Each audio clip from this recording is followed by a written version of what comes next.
Alright, it appears we are live. I'm going to make you full host, and then we're good to go.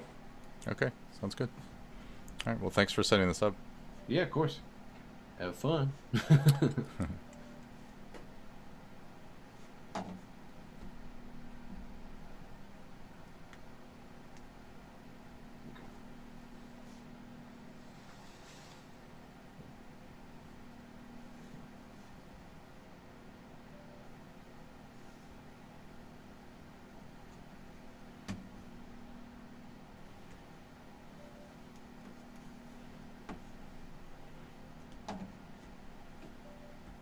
All right, so I'm going to let everyone in. And I suppose maybe I'll just wipe out the waiting room.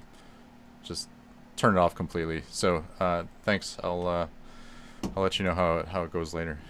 Cool. Thanks. Yeah. See ya. Yeah, have a good night. You too.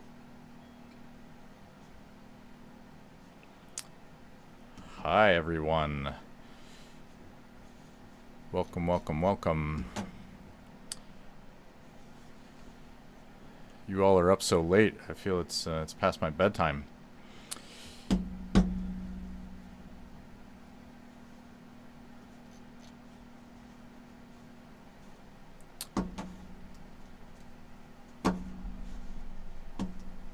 All right.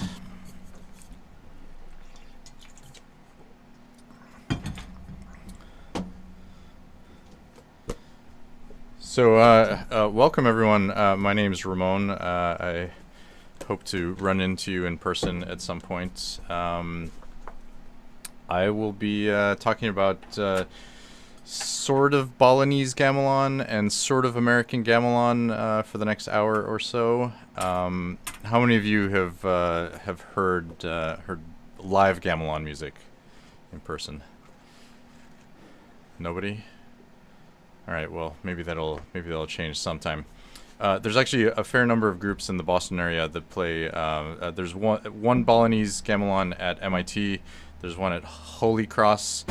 There's Javanese gamelan at Tufts, and there were some American gamelan instruments at Harvard for some time, but I think they might be gone. I am not entirely sure anymore. I'll make a couple of recommendations here just before I get started. But there's a book called Balinese Music by Michael Tenzer. This is kind of the authority on Balinese music. It's a short read. It's like 150 pages, and Michael Tenzer taught in, I want to say, San Francisco. He taught one of the gamelan there. Had a lot of experience traveling to and from Bali, learning from the masters there, and it was the book itself is a great read. It teaches you about technical details, the rhythmic patterns. It teaches about the culture. It teaches you about the stories behind a lot of the performances and so on. So it's definitely worth checking out. It's not very expensive either. About $20 for a book you'll keep forever. There's other books on Balinese music, but I believe this one is the one that most people go to right away. One of the reasons I know a little bit about this is I spent 10 years playing with Gamelan Galactica at MIT. So that's the group that was founded by Evan Zaporin in, I think, 1996 is when he started the group.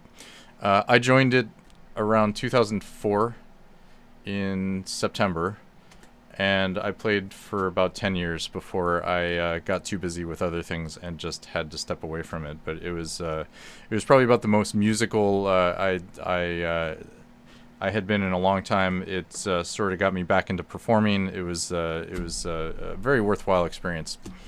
But Gamelan Galactica, if you can't quite tell from the name, is not your standard gamelan. It is not a traditional Balinese gamelan. The group was founded in order to play music by Evan Zaporin.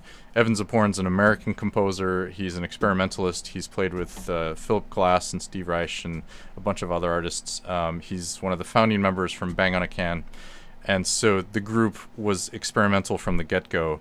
It was designed to play music by American composers.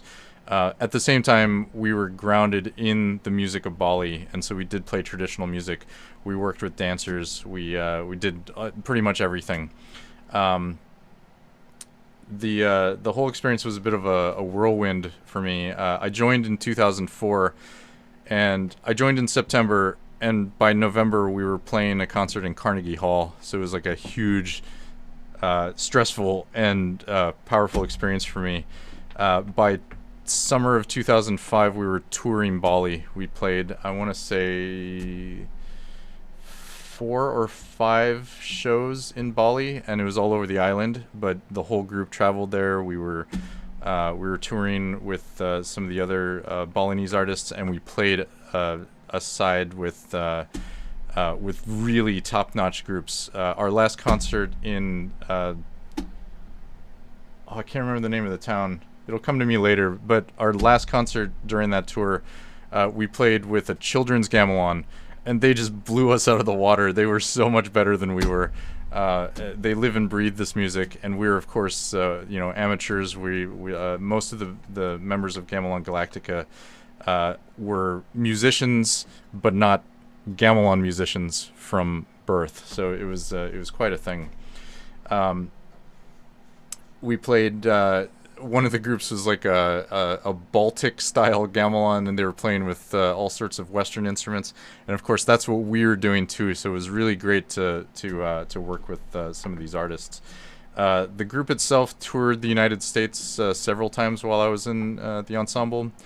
I got to play a bunch of different roles. I got to write music for the group. I got to sort of curate music for the group. I was the music director for a handful of years, the librarian, and the media coordinator, basically keeping archives for the library and maintaining the website for the public.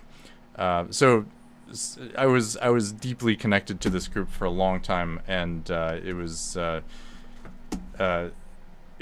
critical part of who I am now. I would still be doing it today if I didn't have, a busy job and kids. I would probably still be going to play with the group every Wednesday and Sunday. It's also, I don't know what they're doing right now during COVID, but it's open to anybody. So if anyone is intrigued by what we're going to talk about today, what we listen to, by all means, ask me for some contact information. I can put you in touch with the people who run it. It's a little bit different than it was when I was in the group, but it's still founded on the same principles. It still has the same kind of basic charge to it. A few other things. Just the group has a lot to brag about because it was so well coordinated from the get-go. The group has performed with Terry Riley, the Kronos Quartet, Wu Man, the peepaw player, Bang on a Can, of course, and a handful of other artists, but those are the really big names that we got to perform with. We were invited to international festivals and things like that. It was a really solid group. Most people who saw the group wanted to come see us again just because everything was constantly changing. The concerts were very different, and we like to put on a show that was both audible and visual. We had dancers, we had flashy costumes. We tried to do the flair that the Balinese musicians do, in some cases falling a little bit flat. Anyway, let's get to some music. You're here to listen, you're not here to talk, listen to me say things all day. So the first couple of pieces I'm going to play for you are from an album that's called Bronze Age, Space Age. And this album is really near and dear to my heart. I'll send you the Spotify playlist that I'm playing a lot of these from. But this one, let me play you the first piece from this, and then I'll tell you a little bit more about it. This one's called SSSS by Midori Matsuo.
was SSSS by Midori Matsuo. I'll tell you a little bit about this album because I had a lot to do with the I guess why it exists in the first place. I wrote my dissertation for at Boston University for Balinese gamelans. I was a composition major, so my dissertation was a large scale piece. And so I'll play that piece for you in a little bit. But I wrote this piece and managed to get it played because I was in the ensemble. I was in Gamelan Galactica, so I got it played, and that was one of the benefits of writing for the ensemble, or being in the ensemble, is that they pretty much would play anything that was written for the group within reason, as long as it was playable, as long as it kind of fit the boundaries of the performances. So I wrote my dissertation, and then I decided I wanted to bring the gamelan to Berkeley. I was teaching at Berkeley at the time, and so I decided I wanted the gamelan to play at Berkeley College. So I set the whole thing up. I did all the work to figure out funding. I got the concert hall. I got rented the van in order to get the equipment across the river. And basically coordinated the whole thing with the concert office at Berkeley. And part of it was that I wanted to perform this piece. I wanted to perform my piece, my dissertation, but I also wanted to do brand new pieces by group members. So I started to talk to the composers in the group and ask them, would you be willing to write something? And Midori stepped up, said absolutely. Midori was a Berkeley student at the time, so it was the perfect opportunity for her to have a performance in front of her peers. And so that's sort of how this album came to be. We started with this concert at Berkeley. We got some recording dates set up. We laid down the tracks, and then ended up releasing the album probably about a year after the first concert. So it was a pretty quick timeline.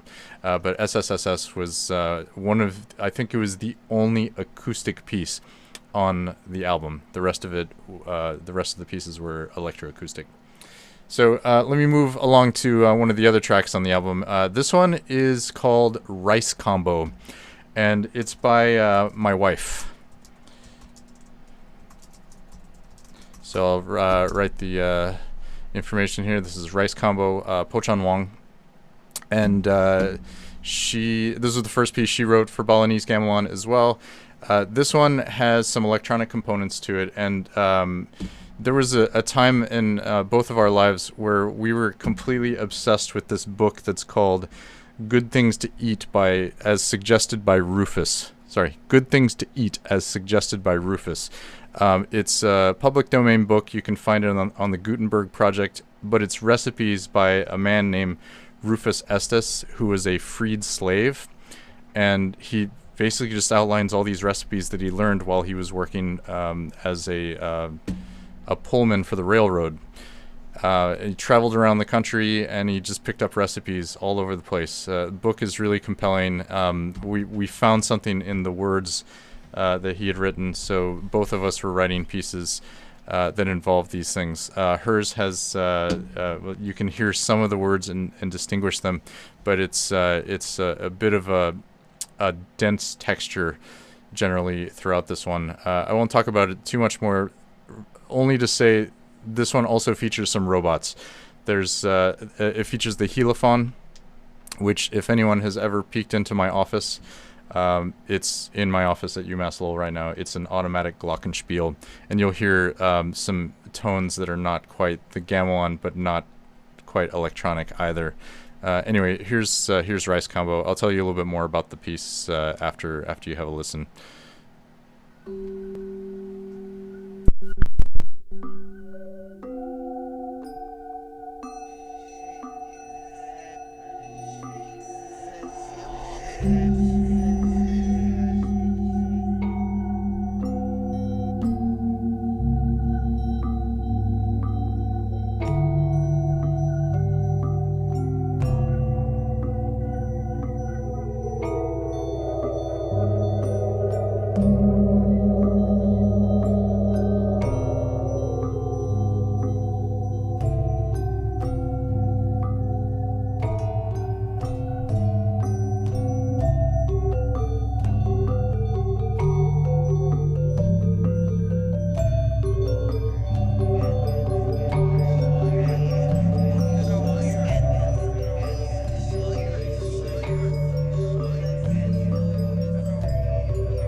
cupful of rice and add salt and pepper to taste.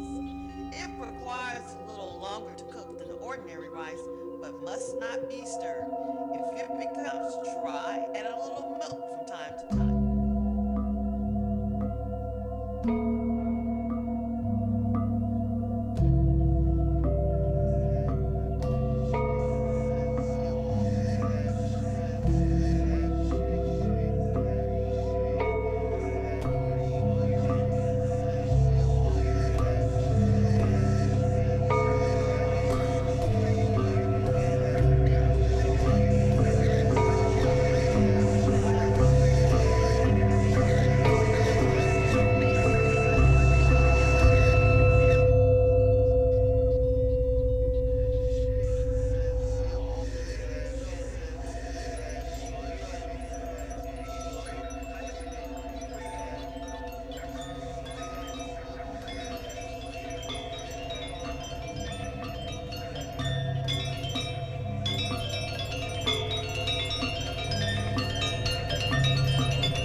That was really super fun piece. We played this all over the place. Every time was an adventure. There were a couple times where we had some pretty rough technical issues with it. If you take a look at that link that I just sent you, you can see some of the. Well, actually, let me just broadcast the screen. That makes more sense. You can see some of the robots that were involved in that. The two instruments that we used were the Helophone right here. You can find this one in my office. It's about 7 feet tall. It has a gigantic aluminum base, and each of these are keys with LED lights attached to them. It can be automated using MIDI. And then the other instrument we used, which is long gone now, is this Whirlybot. Absolutely the most beautiful machine you could imagine.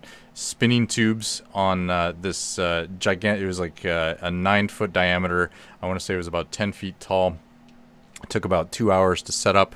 And it had some really sophisticated technology to it, designed by Andy Cavatorta, who's the one of the engineers for some of Bjork's instruments, the gravity harps in particular. So it was marvelous. This instrument sadly was just too complicated to move around, so it is no longer in use. And somehow, at some point, I inherited the Helophone. So if anybody's curious to check it out when we're back on campus, just let me know. Sometimes we use it with contemporary electronic, but it's a bit unwieldy. Anyway, so that was Rice Combo. I decided not to even bother with the score. It's just it's fun to listen to. I don't think anyone wants to be reading any music while listening to that. And now I'll play this isn't the last track on that album, but this is the last track I'll play for this evening from that album. I've got a few more after this, but this one's my dissertation. It's called Agak Agak. And it is so I think I might play a video because it's exactly the same audio. It's not 41 minutes. That's just a bad YouTube upload from about 9 years ago.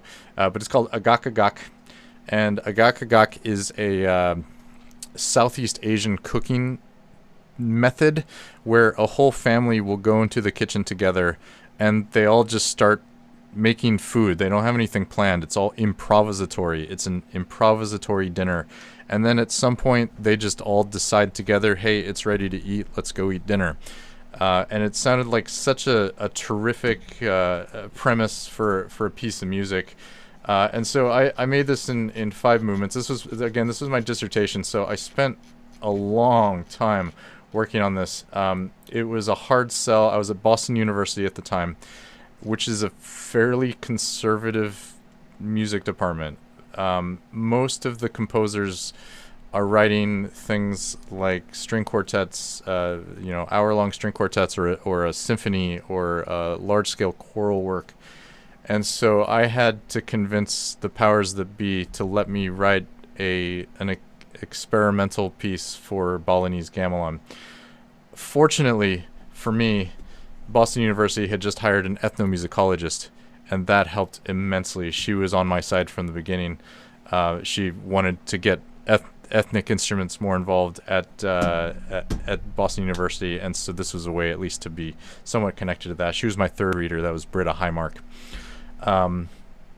Anyway, here are the 5 movements. Mr. Potential Food, which is actually a quote from a book called What is the What? It's I can't remember what chapter it's from, but it's basically a scene where a bunch of refugees are tilling the soil in a field, and they're young boys, and the adult who's kind of watching over them is trying to be really positive about the whole thing. He keeps pointing at the ground and saying, look over there, that's potential food. Look over there, that's potential food.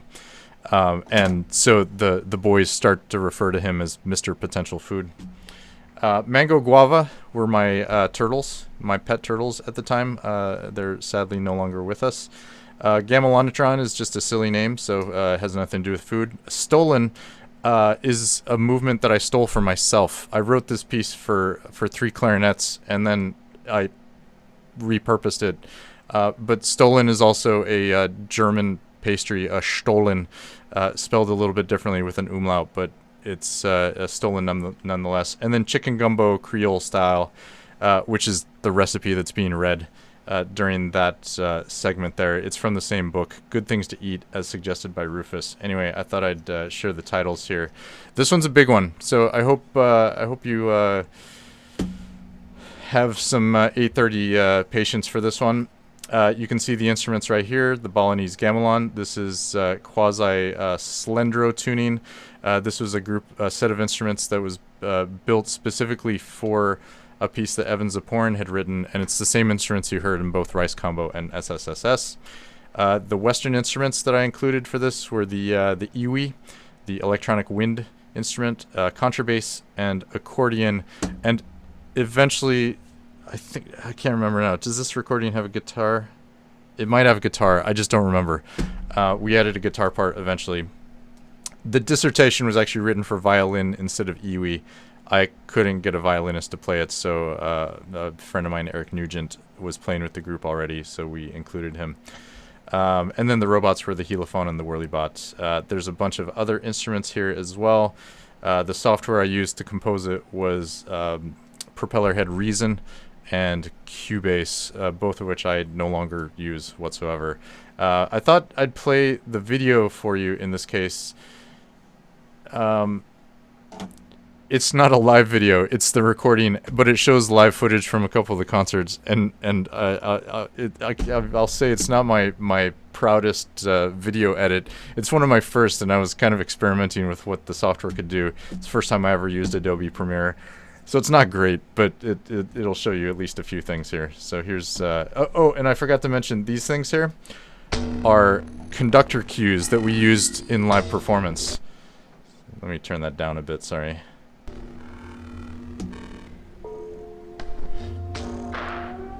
In fact, you can see a monitor right there that the players are looking at, and it's doing the same streamers that...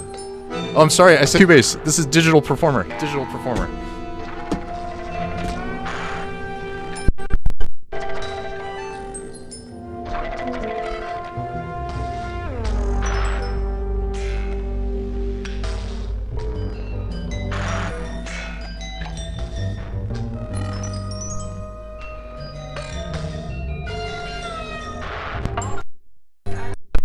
Midori right there going just off the screen at the moment.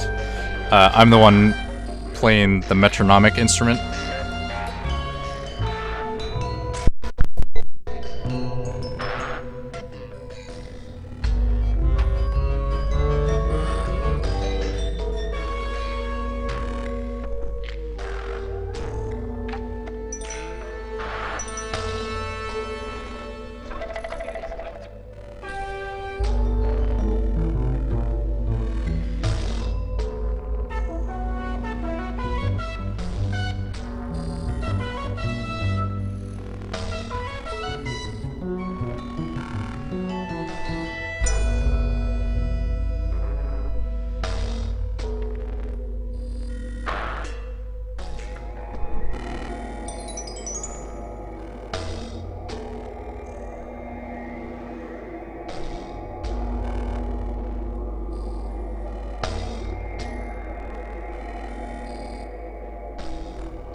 This one is mango guava.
That was agak.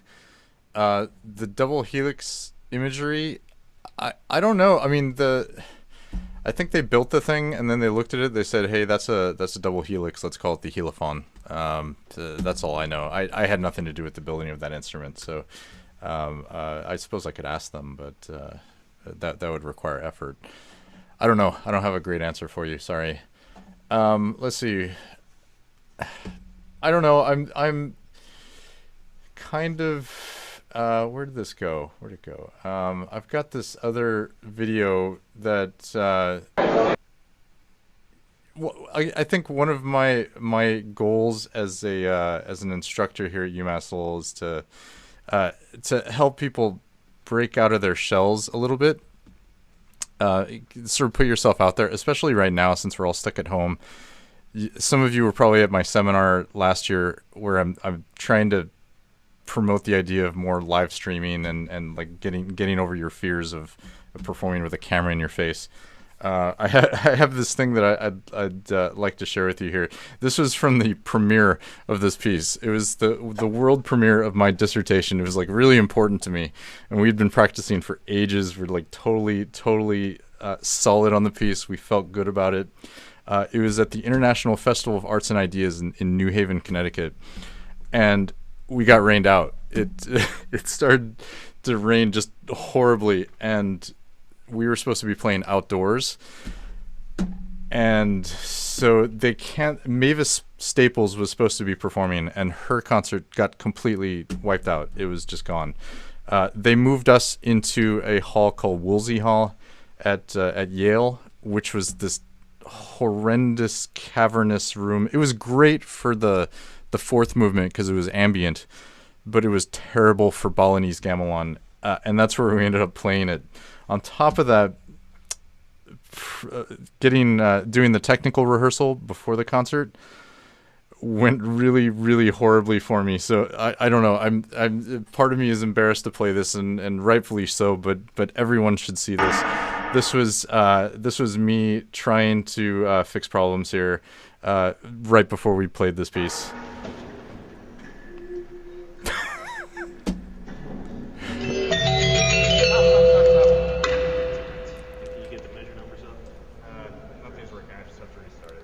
And there's our bass player Blake, who was deeply concerned for me. So I thought I'd share that with you.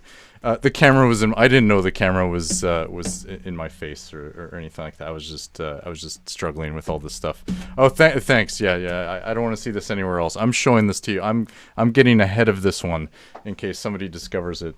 Anyway, there's a bit of my dark past. Performance went well. It just didn't sound very good in that hall. The fourth movement sounded awesome in the hall, but that was about it. And we never spoke of it again. All right, a little more time. Let's get into some other stuff here. Let's see. So I want to just mention a couple of technical things, and then I'll play you a couple more tracks. But there's a few different parts to a normal traditional Balinese gamelan piece. And the first part of it, the really flashy part of it, is called gong kebyar. And it's where everyone's kind of together and they're playing these big hits and their little articulations in between it, frilly stuff, kind of like this.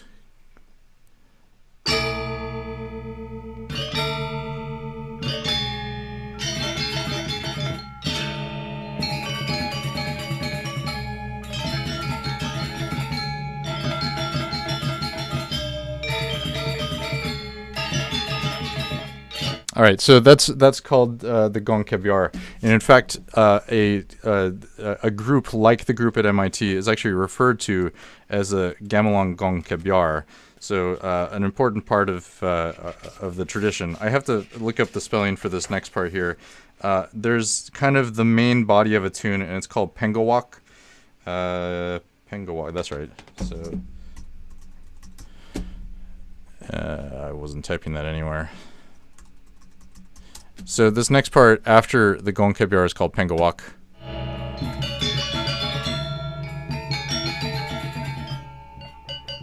And we're not there yet, so let me jump ahead just a little bit. Oh, and I skipped it. I skipped over the pengawak completely. So I'll just let it go here, and I'll tell you when it starts.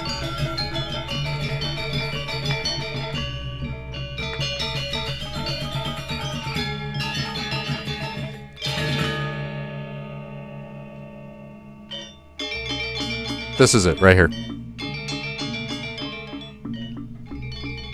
And then, so a lot of time there's like this this kind of main melody, and it comes back several times. I think that's the pengawak in this tune, Taruna Jaya. And then what we just started listening to is what's called the kotekan. And kotekan are the series of interlocking patterns that can go just lightning fast. Different players have slightly different parts so that they create this nice sort of hocket groove. And so here's a little bit of the kotekan for this one.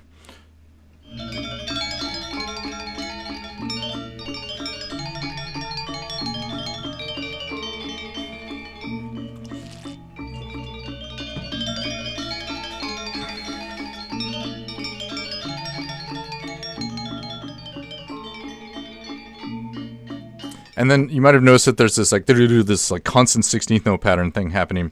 And at the very end of the phrase, there's dot, dot, dot. That little articulation at the end doesn't have to be exactly like that, but that interruption of the kotekan is what's called an ongsel. And so these are kind of common Balinese gamelan components that you find in a lot of different traditional pieces. This one's called Taruna Jaya. It's a staple. I don't think there'll be time to share a video of this one, but if you want to check that one out, it's a really, really amazing piece. Technically super difficult. If you watch a performance of it with dancer, it's super impressive as well. A lot of the time the dancer is the one who's controlling the tempo too, so there's a lot of sort of conductor qualities to the dance. Anyway, I want to play more of the American Gamelan for you, and we're running low on time. At least I don't want to go too long on this, but I do want to play you a couple of moments from some tracks and just kind of keep these different components in mind. One of them is from this album that's called Adventureland. Where's my camera? There it is. Adventureland by Glenn Kochi. Anyone know Glenn Kochi? Anyone familiar with him? He's the drummer from Wilco, and he studied classical percussion. He has kind of an experimental side to him, and we ended up working with him in, oh man, now I can't remember the date. This must have been 2012, I think. I think we met up with him. He had this piece that he had written for us. He called it something that he changed the name later to The Traveling Turtle. So we worked with Gamelan Galactica to create this recording. And I have a little, I guess, a few extra bragging rights with this one, because at one point in my life, I went into the, let's see, where is it? I went into the gamelan room with a computer and some microphones, and I meticulously sampled every single one of the instruments that we had at different velocity layers with different articulations. It was a week-long process just to capture the audio, and then it was probably a few months of isolating the audio, cleaning things up, getting the start times exactly right.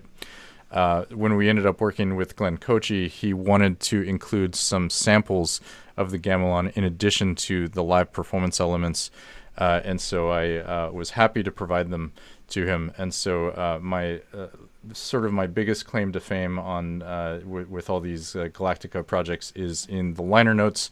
I've got a expert technical assistance credit on this album by Glenn Kochi. So this album also featured the Kronos Quartet, members of Bang on a Can, I think, and then Gamelan Galactica. So it's a nice one for me. Traveling Turtle, I won't play the whole thing here, but let's hear a little bit of this one.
got kind of enchanted by it, so I just let it finish. It wasn't that long. That was a Traveling Turtle by Glenn Kochi from Adventureland.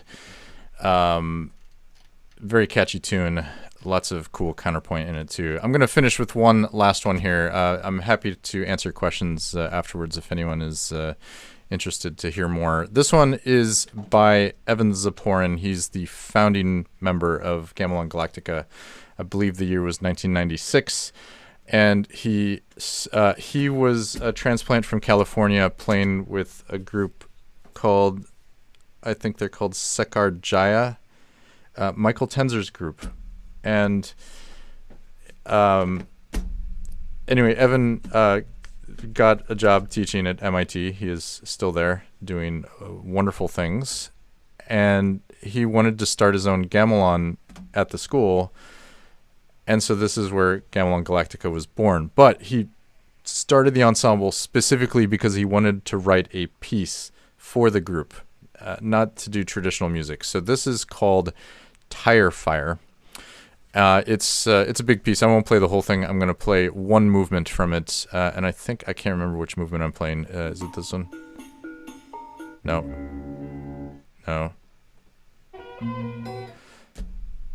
Yes, I'm going to play the fourth movement. So this is Tire Fire 4. This recording is before my time with the group, so I have nothing to do with this one. However, I have played this piece probably 100 times at this point. And I've played, I believe, nearly every instrument in the ensemble except for the membrane drums. I never picked that up. I played all the membranophone. No, sorry, what am I talking about? I played all of the idiophones, all the keyed instruments, the gongs, the kempli, and possibly the cheng cheng as well, the kind of cymbal sounding thing. So I know this piece inside and out. It is a polyrhythmic masterpiece. Lots of cool things here. If you happen to have been in my M&A 4 class probably 2 years ago at the latest, I might have taught you some of these preliminary patterns. But here's the whole thing. It's about 3.5 minutes long. Tire Fire number 4.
myself. Thanks for hanging out with me. I have nothing more that I'm going to play for you.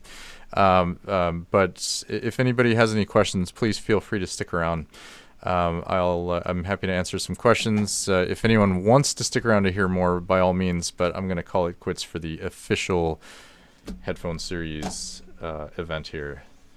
Any questions?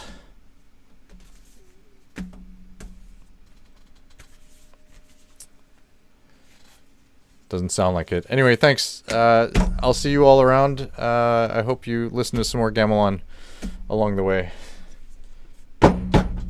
Thank you. No problem. Hey, Ramon. Is there any recital attendance for this? I think Jonathan is collecting it just from the Zoom session itself. So the fact that you're logged on will translate to your attendance. Okay, thank you. Yep.